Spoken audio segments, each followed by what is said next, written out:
Halo teman-teman, kali ini saya akan membahas drama Korea yang berjudul Missing Crown Prince.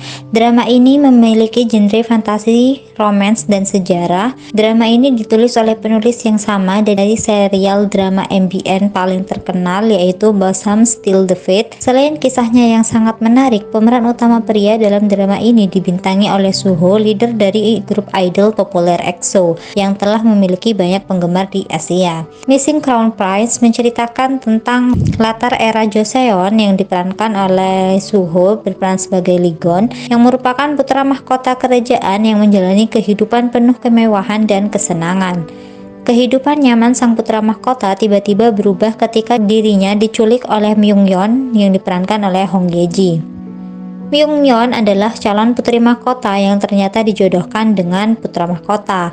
Choi Myung-yeon adalah putri dari Choi Sang-rok yang memiliki bakat dalam pengobatan dan keahlian berkuda. Motif penculikan ini menjadi misteri yang menggantung sepanjang cerita, terutama karena peristiwa tersebut benar-benar mempengaruhi nasib masa depan Lee Gon. Saat melarikan diri untuk hidup mereka, keduanya mulai mengembangkan perasaan satu sama lain, dan pada episode ini putra mahkota tiba-tiba hilang dan ternyata sebelumnya putra mahkota Lee Gon ditikam oleh Kasimnya sendiri yang dia anggap sebagai pelayan dan teman setia. Awalnya Kasim putra mahkota ini ragu-ragu dan merasa tidak dapat melakukannya, namun dia seperti diancam dan dengan tangan gemetar dia menusuk perut putra mahkota Lee Gon. Dia ditugaskan untuk menusuk putra mahkota hingga mati, sehingga dia dipaksa untuk menusuk putra mahkota sekali lagi. Namun Kasim tersebut menangis dan tidak sanggup melakukannya lagi. Ditambah putra mahkota dengan tatapan tulus terus menatap Kasimnya sembari memegang tangan Kasim tersebut. Akhirnya beberapa orang yang ada di sana merasa tidak sabar dan merampas pisau yang dipegang oleh Kasim putra mahkota untuk menggantikannya membunuh putra mahkota. Saat menodongkan pisau ke arah putra mahkota, untung saja pengawal Lee Gon Sok tiba tepat pada waktunya untuk menyelamatkan putra mahkota. Terlepas dari kondisinya, Lee Gon bersikeras untuk segera meninggalkan istana. Pengawal putra mahkota sangat panik melihat kondisi putra mahkota yang berlumuran darah dan berinisiatif untuk membawanya ke tabib istana. Namun putra mahkota menolak dan merasa hal tersebut bukanlah solusi. Sambil menahan sakit dan kehilangan banyak darah, Lee Gon tiba-tiba teringat Myung-yeon yang menyuruh putra mahkota untuk mencari dirinya jika putra mahkota membutuhkan bantuan saat putra mahkota mengalami masalah. Sambil bersembunyi dan mengendap, pengawal putra mahkota menuruti kemauan putra mahkota dan membantunya untuk keluar dari istana dengan aman. Saat berhasil keluar dari istana, kondisi putra mahkota semakin lemah dan pengawal putra mahkota juga mulai cemas kemana mereka akan pergi. Tidak lama kemudian, Myung-yeon pun muncul dan bergegas menghampiri putra mahkota Lee Gon.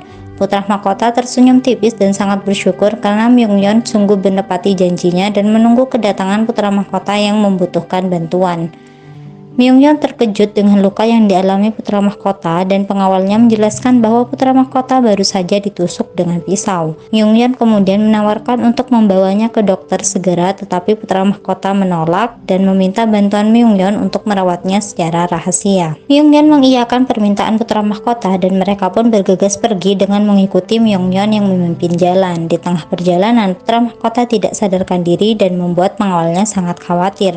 Myung-yeon langsung mengecek nadi putra mahkota dan satu-satunya solusi yang dapat menyelamatkan nyawa putra mahkota adalah dengan membawanya ke balai pengobatan terdekat dari tempat mereka berdiri sekarang.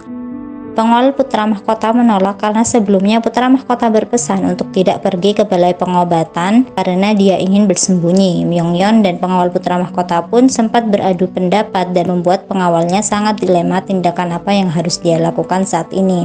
Di satu sisi, pengawalnya ini ingin mematuhi permintaan putra mahkota, namun di sisi lain dia harus melanggar perintah putra mahkota demi keselamatan nyawanya.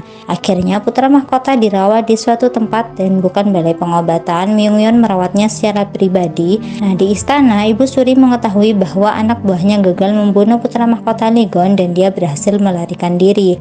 Para pengikutnya meyakinkan Ibu Suri bahwa mereka sedang berupaya untuk segera menemukan putra mahkota. Ketika Raja mengetahui tentang serangan yang terjadi kepada putra mahkota, Raja langsung bergegas menemui Ibu Suri dan Ibu Suri menawari Raja sebuah pilihan. Jika Raja melepaskan Lee Gon sebagai putra mahkota, semuanya akan kembali normal. Namun Raja menolak dan menyatakan bahwa dia akan melawan perang yang telah dimulai oleh Ibu Suri. Segera setelah itu, Raja pun mengumumkan keadaan darurat di kerajaan dan memerintahkan seorang tentara beserta menterinya untuk menemukan putra mahkota sesegera mungkin.